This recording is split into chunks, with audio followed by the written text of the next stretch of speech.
नमस्कार दोस्तों, स्वागत है आप सभी का पीके एजुकेशन कोर पर।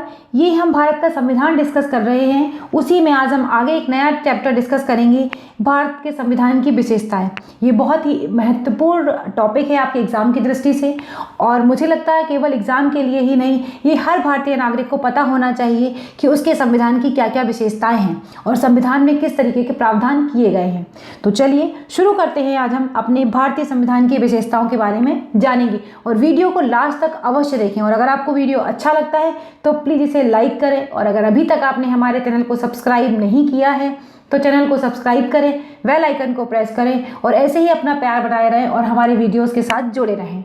तो चलिए, भारतीय संविधान में जो उपस्थित तत्व हैं, मतलब जितनी भी इसकी विशेषताएं हैं, ये जो चीज़ें ली गई हैं वो कहाँ से ली गई हैं? ये बहुत सारे संविधानों से लिया गया है।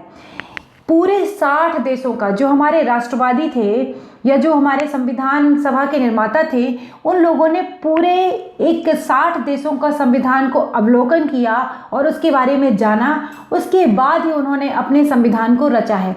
आप एक चीज़ समझने की कोशिश करिए कि क्यों 60 देशों के संविधान का अवलोकन किया गया था। उसके पीछे रीज़न क्या था? वो एक ऐसे सुंदर भारत और एक ऐसे अच्छे भारत का सपना देखते थे जिसमें वो किसी तरह की कोई कमियां नहीं चाहते थे। उस समय के जो हमारे राष्ट्रवादी नेता थे, या हम कहें संविधान सभा के निर्मात्री, जिन्होंने संविधान सभा में भाग लिया और संविधान का निर्माण करने में अपनी एक बहुत ही अहम भूमिका को अदा किया। B.R. भीमराव अंबेडकर की अगर हम बात करेंगे तो उन्होंने वो कानून के एक विधिवेत्ता एक इतने ज़्यादा जानकार थे कानून के कि उन्होंने हर छोटी से छोटी चीज़ को परखा और अपने संविधान में उसको डालने की उन्होंने पूरी कोशिश की है। लगभग 60 देशों के संविधान से इसका अवलोकन किया, 60 देशों से अवलोकन किया गया और उसके बाद भारतीय संविधान को बनाया गया। अगर हम बात करें, इसमें ऐसे बहुत सारे तत्व हैं जो अपनी अलग पहचान रखते हैं। हुआ ये कि जब 60 देशों का संविधान का अवलोकन किया गया, लेकिन देखा गया कि अगर किसी संविधान में कोई कमी है या वो चीज़ भारत के लिए सुटेबल नहीं है या ठीक नहीं है, तो उसमें सोचा गया, उसमें अपने तरफ से अलग तरीके के प्रावधान डाले गए हैं। इसलिए भारतीय संविधान में कुछ अलग अलग तत्व ऐसे हैं जो बिल्कुल अपनी एक अलग पहचान रखते हैं। संविधान हमें 1949 में हमने संविधान को अपनाया था।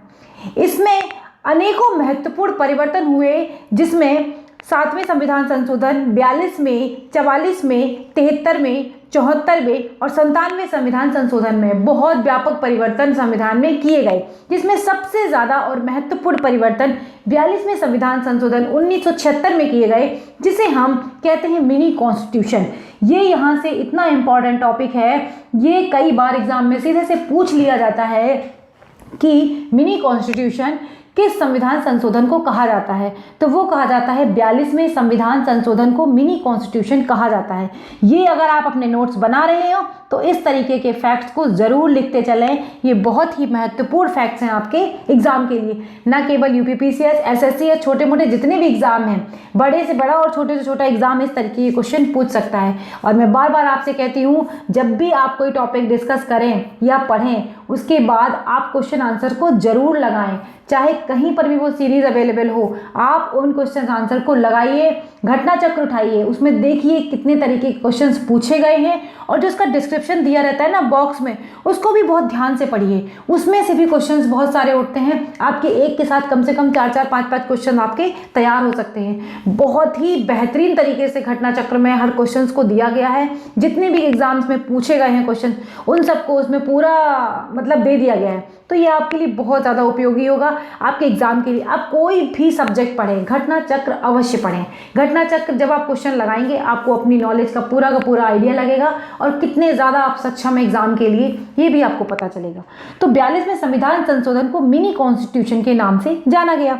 केशवानंद बराम भारती का केस बहुत ही महत्वपूर्ण है। एग्जाम में कम से कम 20 बार यहाँ से क्वेश्चन उठा है कि केशवानंद, या तो इसका ईयर पूछ लेता है कि किस ईयर में ये चीज़ें हुई थी, या फिर कुछ भी पूछ लेगा कि किस समय किस केस में ऐसा कहा गया था। केशवानंद बनाम भारती केस में 1973 में सर्वोच्च न्यायालय ने यह व्यवस्था की थी कि 368 के तहत, ये क्या है 368, इसके तहत हम संविधान में संशोधन कर सकते हैं। तो संविधान संशोधन के तहत संसद को जो मिली संवैधानिक शक्ति है, उसको संविधान के मूल ढांचे में वह परिवर्तन नहीं कर सकती है। ये किस केस में कहा गया था? ये कहा गया था केशवानंद बनाम भारती के केस में, कि संसद के पास जो शक्ति है, संवैधानिक शक्ति है, जो संविधान को परिवर्तन करने की शक्ति है, या उसमें नियमों में जो बदलाव है वो कर सकती है, लेकिन वह क्या कर सकती? संविधान का जो मूल ढांचा है, जैसे कि मूल ढांचे के अंतर्गत अगर आप बात करें मौलिक अधिकार,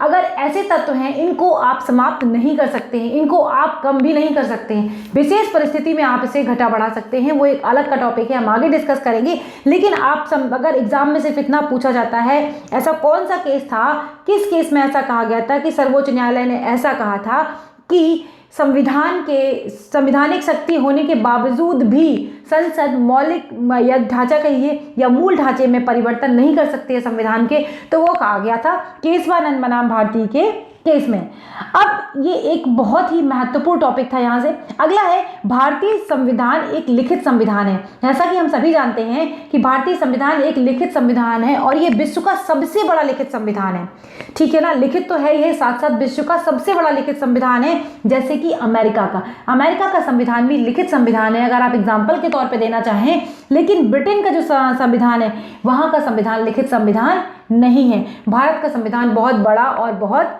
बहुत विस्तृत संविधान है, तो ये एक लिखित संविधान है।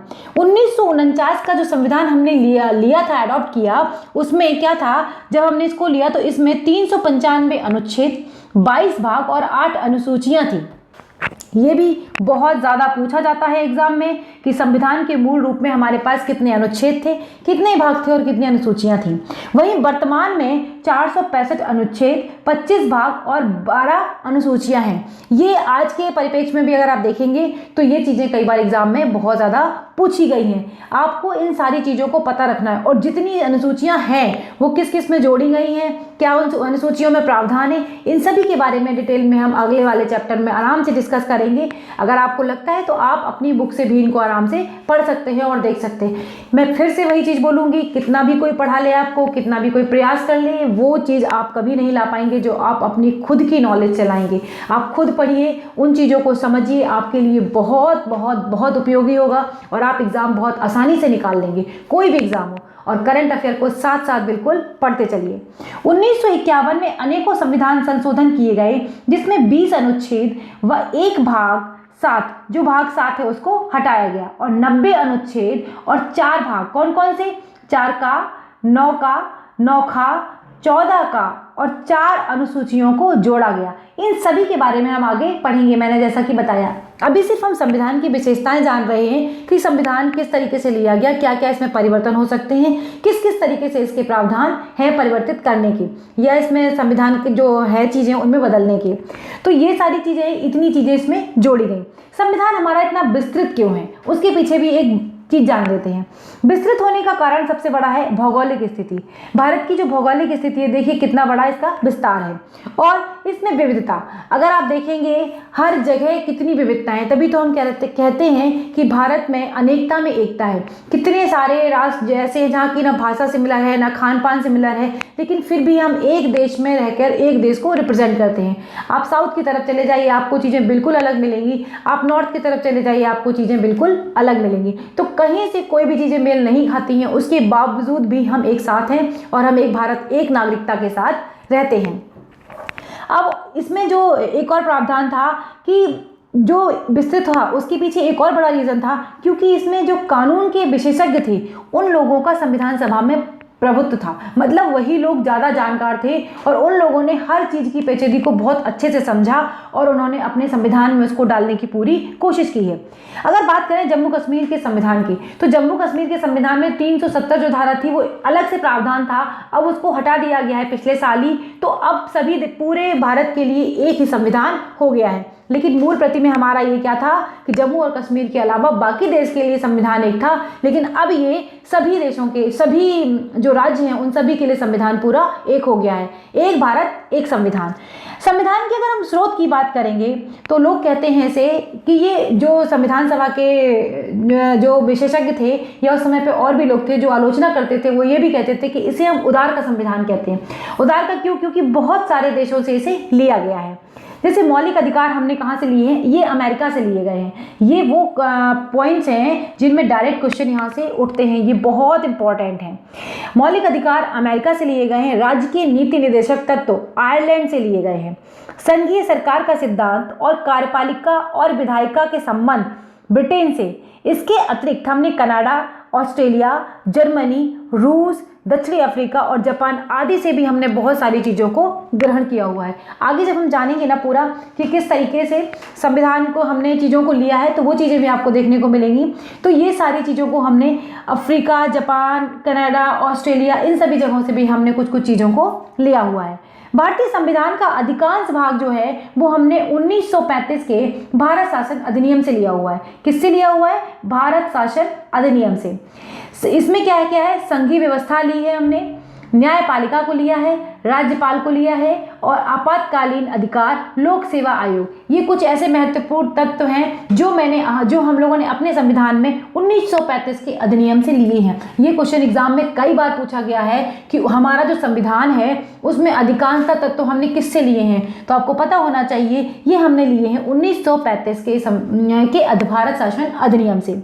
भारतीय संविधान लचीला और कठोर दोनों तरीके का है, इसमें एक समन्वय है। ऐसा हम क्यों कहते हैं लचीला और कठोर? क्योंकि भारत का संविधान में अगर हमें कोई संशोधन करना है तो ऐसा भी नहीं है कि एक विशेष प्रक्रिया चाहिए, जैसे कि अमेरिका में एक विशेष प्रक्रिया के तहत ही आप संविधान में संशोधन कर सकते हैं। और लचीला भी नहीं है कि आप साधारण बहुमत से या साधारण आम कानूनों के द्वारा भी आप इसमें बदलाव कर सकें। तो हमने एक दोनों के बीच में समन्वय स्थापित करके रखा हुआ है और ये देखा है कि हमें किसी भी तरीके से ना ही बहुत आसानी से और ना ही बहुत कठिनता से संविधान संशोधन करने में कोई समस्या आए, तो एक समन्वय को इसमें स्थापित किया गया है।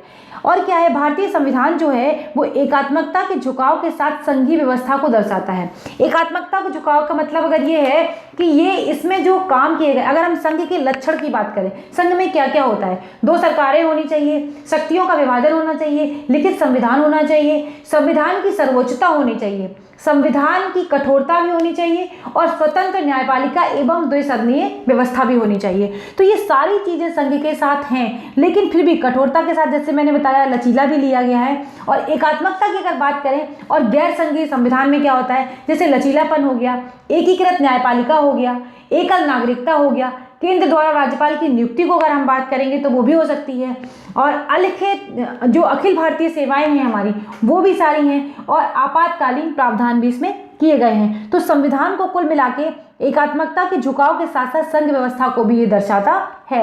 ऐसा नहीं है कि नागरिकता जैसे अमेरिका में है कि राज्यों की अलग है और केंद्र की अलग है। यहाँ पर क्या है, एक हमारे देश में संविधान जो है उसमें एक ही नागरिकता है। मतलब हम एक अगर भारतीय हैं तो हम भारतीय, हमारे पास एक ही नागरिकता होगी, राज्यों की अलग नागरिकता हमारे यहाँ प्रावधान में नहीं है। संविधान में कहीं पर भी संघ शब्द का इस्तेमाल नहीं किया गया है, कहीं पर भी संघीय शब्द का जो है वो इस्तेमाल नहीं किया गया है। ये बात आपको बहुत ध्यान रखनी है। ये यहाँ से ऐसे क्वेश्चंस यहाँ से उठ जाते हैं। अक्सर के ये क्वेश्चन स्टेटमेंट में उठते हैं या फिर आप यूपीएससी का एग्जाम दे रहे होंगे तो ऐसी जगहों पे ये चीज़ें पूछ ली जाती हैं। सरकार का संसदीय रूप केंद्र और राज्य दोनों में होगा। आप देखेंगे जो राज्य है वहां पर भी संसदीय व्यवस्था है और केंद्र है वहां पर भी संसदीय व्यवस्था है। द्विसदनात्मक व्यवस्था वहां पर भी है और राज्यों में भी है। संसदीय संप्रभुता एवं न्यायिक सर्वोच्चता में भी समन्वय है। संसद की एक अलग अपनी उपस्थिति है और न्यायिक सर्वोच्चता एक अलग वैल्यू है। दोनों में समन्वय स्थापित किया गया है। एकीकृत एवं स्वतंत्र न्यायपालिका, एक ही न्यायपालिका है हमारे पूरे देश में, एक ही एकल न्यायपालिका। आप ऐसे समझ सकिए कि जैसे राज्यों में हाई कोर्ट सबसे ऊपर न्यायपालिका है, और अगर आप पूरे देश की बात करेंगे तो सर्वोच्च न्यायालय सबसे ऊपर है। हाई कोर्ट के जो आदेश होंगे उसको चुनौती कहाँ दी जा सकती है, उसको दी जा सकती है सर्वोच्च न्यायालय, इट मीन्स सुप्रीम कोर्ट में। तो एकीकृत एवं स्वतंत्र न्यायपालिका है। संविधान सभा में हमारे 6 मौलिक अधिकार हैं। उन 6 मौलिक अधिकारों को जो वर्णन किया गया है अनुच्छेद 12 से लेकर 35 तक उनको वर्णित किया गया है। उनको हमारे मौलिक अधिकार हैं वो बताया गया है। 6 मौलिक अधिकार हैं। इससे भी कई बार क्वेश्चन पूछा जाता है कि हमारे कौन कौन से मौलिक अधिकार हैं। पहले 7 थे, अब 6 बचे हैं। ये आपको बताना है कि कौन सा एक मौलिक अधिकार है जो अब हटा दिया गया था हमारे मौलिक अधिकारों में से। समानता का अधिकार बात करें समानता का अधिकार, स्वतंत्रता का अधिकार, शोषण के विरुद्ध अधिकार, धार्मिक स्वतंत्रता का अधिकार, संस्कृति और शिक्षा से संबंधी अधिकार और संवैधानिक उपचारों का अधिकार। संवैधानिक उपचारों का अधिकार का मतलब अगर कोई भी राज्य आपके किसी व्यक्ति के अधिकारों को छीनने की कोशिश करता है तो उसको एक न्यायिक संरक्षण मिला हुआ है। न्यायिक संरक्षण का मतलब है वो सीधे हाई कोर्ट या सुप्रीम कोर्ट में दरवाजा खटखटा सकता है। तो ये एक व्यवस्था है। भारत जो राज्य है उसके नीति निर्देशक सिद्धांत का क्या मतलब है? नीति निर्देशक सिद्धांत जो होते हैं वो एक कल्याणकारी राज्य की स्थापना की व्यवस्था करते हैं। मतलब कल्याणकारी से मतलब जो लोगों का कल्याण कर सके और वहाँ पर लोग बहुत खुशहाली पूर्वक जीवन बिता सकें। जो राज्य के नीति निर्देशक तत्व हैं इनके बारे में हम पूरा का पूरा अगले चैप्टर में जो आगे डिस्कस करेंगे उनमें हम इन्हें जानेंगे कि नीति निर्देशक तत्व क्या क्या हैं और क्या क्या उनमें प्रावधान है।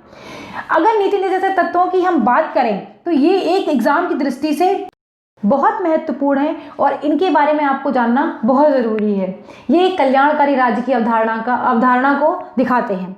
मौलिक कर्तव्य भारत के मूल संविधान में नहीं थे। मौलिक कर्तव्य अगर हम बात करें, आप अधिकारों की तो बात करते हैं लेकिन मौलिक कर्तव्यों के लिए एक नागरिक होने के नाते आपके देश के प्रति भी क्या क्या कर्तव्य हैं उनके बारे में भी बताया गया है। लेकिन ये चीज़ हमारे मूल संविधान में नहीं थी। इसको जोड़ा गया था स्वर्ण सिंह की समिति की सिफारिशों के आधार पर 42वें संविधान संशोधन 1976 के तहत इसे शामिल किया गया था। ये पूरा एक एग्जाम में क्वेश्चन पूछा जा सकता है कि जो हमारे मौलिक कर्तव्य हैं वो किसकी समिति के आधार पर जोड़े गए हैं, पहला। दूसरा ये कि मौलिक कर्तव्य मूल संविधान में थे या नहीं।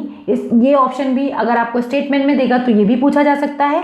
ये भी पूछा जा सकता है कि संविधान संशोधन 42वें संविधान संशोधन में 1976 के तहत किस एक संविधान में किस चीज़ को जोड़ा गया है।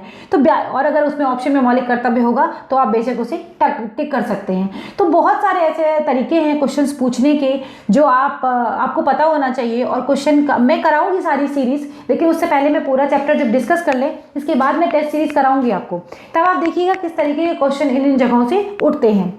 एक धर्मनिरपेक्ष राज्य जिसमें राज्य का कोई धर्म नहीं होगा। धर्मनिरपेक्ष राज्य का मतलब यही होता है कि राज्य का कोई अपना धर्म नहीं होगा, उसकी नज़र में सभी धर्म समान हैं। चाहे वो राज्य में रहने वाले हिंदू हों, मुस्लिम हों, सिख हों, ईसाई हों, पारसी हों, जैन हों, कोई भी हो धर्म के लोग होंगे, उन सभी के धर्म को एक सम्मान की दृष्टि से देखा जाएगा और उन सभी धर्मों का सम्मान किया जाएगा।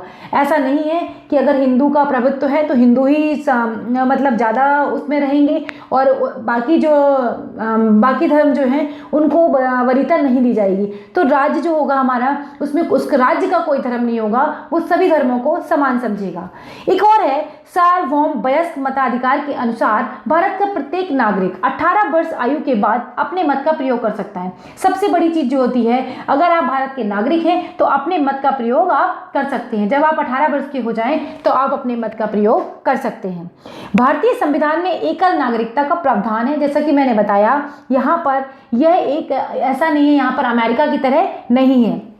तो भारतीय संविधान में एकल नागरिकता का प्रावधान किया गया है। यह फेडरल संविधान है जो एकल और संघीय का प्रतिनिधित्व करता है। भारतीय संविधान एक स्वतंत्र निकाय भी उपलब्ध कराता है जिसमें विधायिका, कार्यपालिका, सरकार, न्यायालय, संघ राज्य, लोक सेवा आयोग, ये बहुत सारे ऐसे फैक्टर्स हैं जो भारतीय संविधान एक स्वतंत्र निकाय के रूप में भी हमें इन्हें उपलब्ध कराता है। आपातकालीन प्रावधान में राष्ट्रीय आपातकाल, राज्य में आपातकाल, राष्ट्रपति शासन, वित्तीय आपातकाल, इस तरीके के ये पूरे प्रावधान किए गए हैं। अगर देखिए व्यवस्था, त्रिस्तरीय सरकार की व्यवस्था, यह मूल संविधान में नहीं थी। यह जोड़ी गई है 73वें और 74वें संविधान संशोधन में करके।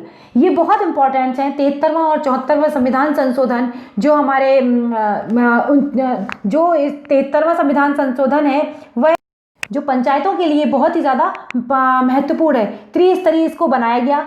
त्रिस्तरीय सरकार की व्यवस्था में ये जो व्यवस्था थी वो मूल संविधान में नहीं थी, उसमें ये 73वें और 74वें संविधान में संशोधन करके जोड़ा गया है। तो 73वां और 74वां संविधान बहुत महत्वपूर्ण है। इसको हम अलग से बिल्कुल पूरा टॉपिक की तरह इन्हें आगे डिस्कस करेंगे।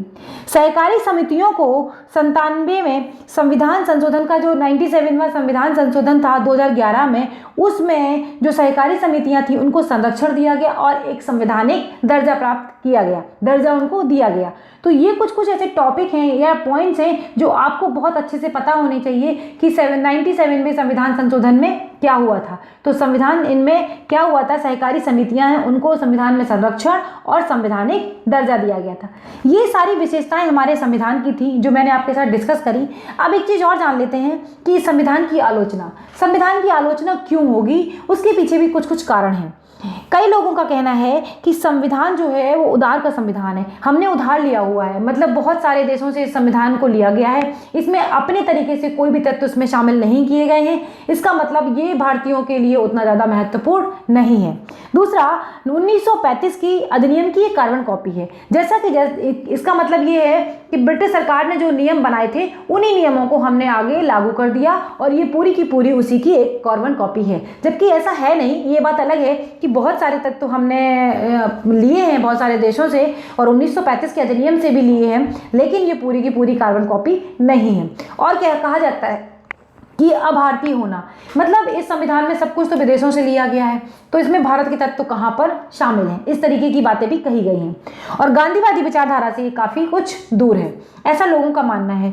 तो ये एक पूरे मतलब आलोचना के तौर पे लोग इसके बारे में कहते हैं। ये मेंस में एग्जाम की दृष्टि से अगर आप देखेंगे तो ये बहुत ज़्यादा इंपॉर्टेंट हो जाता है कि संविधान की विशेषताओं के साथ साथ संविधान में क्या क्या ऐसे प्रावधान है जिसकी वजह से लोग इसकी आलोचना करते हैं। जब आप अपना पूरा क्वेश्चन लिखेंगे, जब अपना आंसर करेंगे तो आपको एक मूल्यांकन लिखना होता है। जब आप मूल्यांकन करेंगे अपने आंसर का तो आपको ये चीज़ें भी बतानी होंगी, क्योंकि पक्ष और विपक्ष दोनों चीज़ों को लेकर आपको चलना होता है। आप एक ऐसी अपनी आंसर को लिखेंगे जो दोनों चीज़ों में समन्वय स्थापित करता हो।